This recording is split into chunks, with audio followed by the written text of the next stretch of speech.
What's up, kinfolk? It's RJ Young. I am not on a step mill. Consider hitting the like and subscribe button because I upload a video every single day. It's always college football related, sports related. We have a good time today. I need to center myself in the shot. My goodness. Thank y'all for showing up. I know I'm about 2 minutes behind, but I was just in a very cool and important meeting because many of you know we work at Fox Sports now, which is very cool.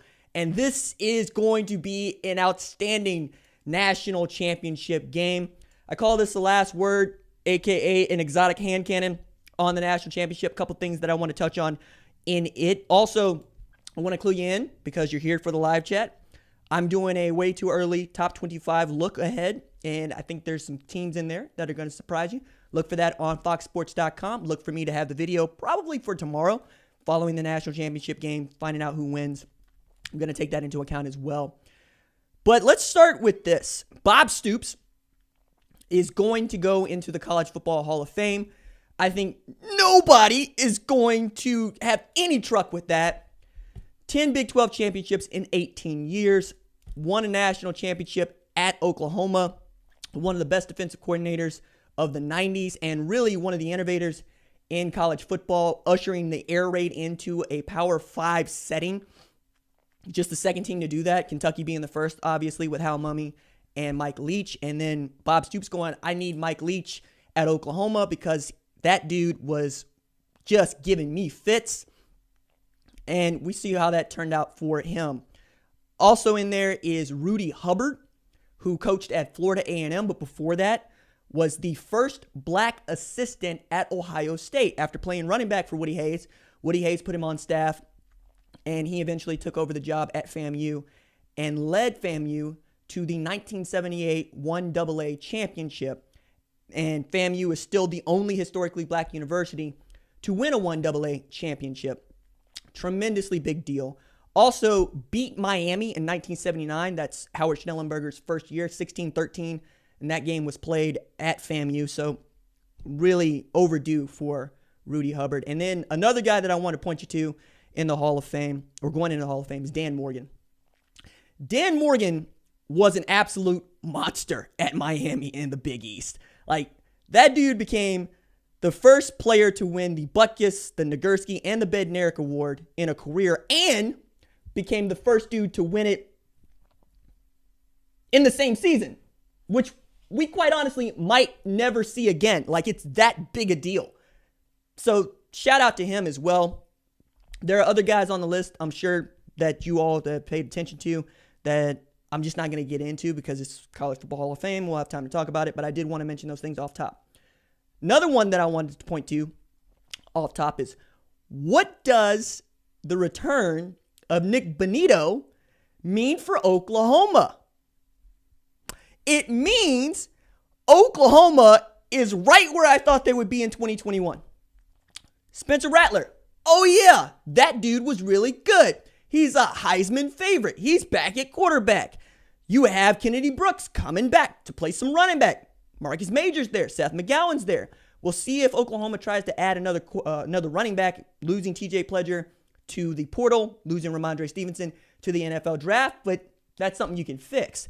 The wide receiver depth is going to be tremendous because one of the things that my buddy Daniel over at College Football Nerds pointed out to me is just how much the returning production of wide receiver seems to matter. And he made the point that Bill Connelly believes in this point quite a bit. You can really predict future success based on how many of your wideouts are coming back to play, along with a returning quarterback. And when I take into account like rankings and whatnot and who I think is going to be really good, I take into account the wide receiver depth and the quarterback. And then what do you return on defense as a whole? And I think that was one of the reasons why I nailed LSU catching 5 losses this year. They didn't have any of these parts. They're going to have a bunch of them next year. They ought to be good. They could win 10 games next year. But we'll get into that a little bit later. Oklahoma also in that wide receiver depth chart. Marvin Mims, Jaden Hazelwood, we think. Say more about that later. You're also looking at, my goodness, Theo Weiss. You get to get Trayvon West for another year. You also get to add guys in this 21 class like Mario Williams, which, awesome. Cody Jackson, awesome. Jaleel Farouk, awesome. You can understand why a guy like Charleston Rambo decided that he was going to go into the transfer portal. And that might honestly be a good thing for Oklahoma because it shows you just how deep your wide receiver depth chart is for the guy that we thought was going to be the number one to not only not finish as the number one, but think it's in his best interest to go into the transfer portal. I want to be clear about this. I wish Rambo well. I want him to do well. I want him to be a first-round draft selection in the 2022 NFL draft, and I want to see him return to the kind of form that he showed really at the pro day for CeeDee Lamb, where he was just showing out. Look and heard great things of him. But what it means for guys like Marvin Mims, he could be a first-team All-American next year. He was that good this year.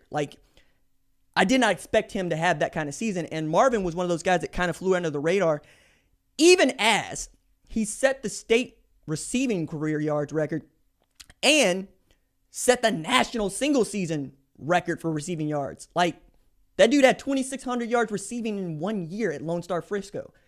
And then to find out that he was fast enough and agile enough to return punts as a true freshman, yeah, we all understand what it can be like and what it should be like for a guy like Marvin Mims, all right? Another way of thinking about this, I think, is what do you have on the offensive line? Yes, you lose Creed Humphrey. Yes, you lose Adrian Ely. But you get back Andrew Raym. You still got Bray Walker. You could end up with a former 5-star offensive tackle transfer in Wanye Morris. You also get Marquise Hayes back, which is tremendous for Oklahoma. So you ought to be set there. And then on the defensive line, yes, losing Ronnie Perkins is going to hurt, but it ain't like you ain't got dudes. Clayton Smith is coming in. Reggie Grimes is still there. LaRon Stokes, that was a dude, right? Jalen Redmond coming back. That's a dude. I think you're going to be in a good spot here because Marcus Hicks is also on the mend, and I expect him to contribute. And when he gets an opportunity to contribute, my God, is that dude ever going to be just a monster? The way I always try to remind people of who Marcus Hicks is, it's not to say that he went 36-1 and won a state wrestling title as a heavyweight in Kansas.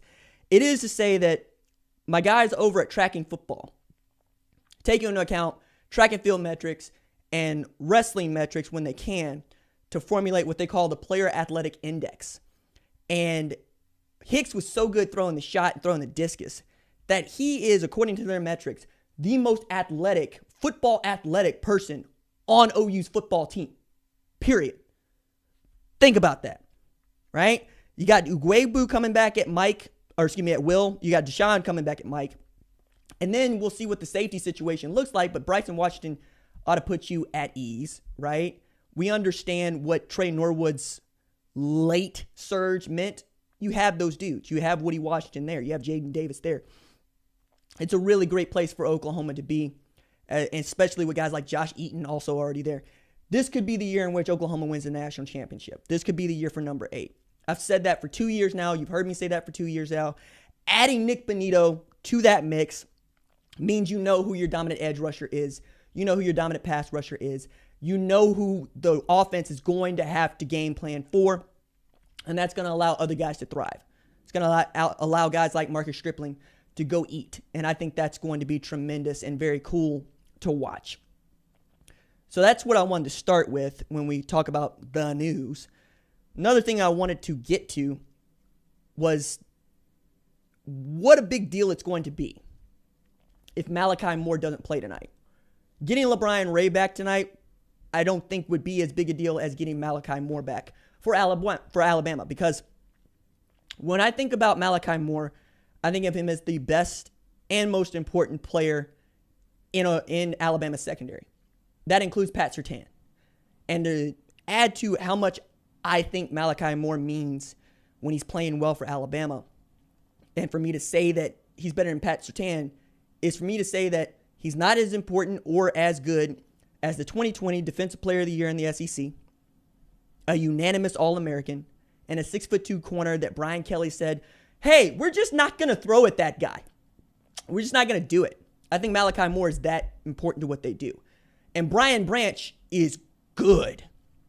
He's just not as good as Malachi Moore. So for you to be able to start 2 freshmen at nickel safety,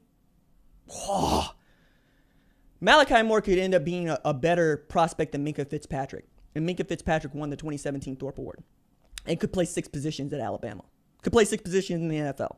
That's how much I think of that dude. But who are they going to line up over the top of Brian Branch if you're Ohio State?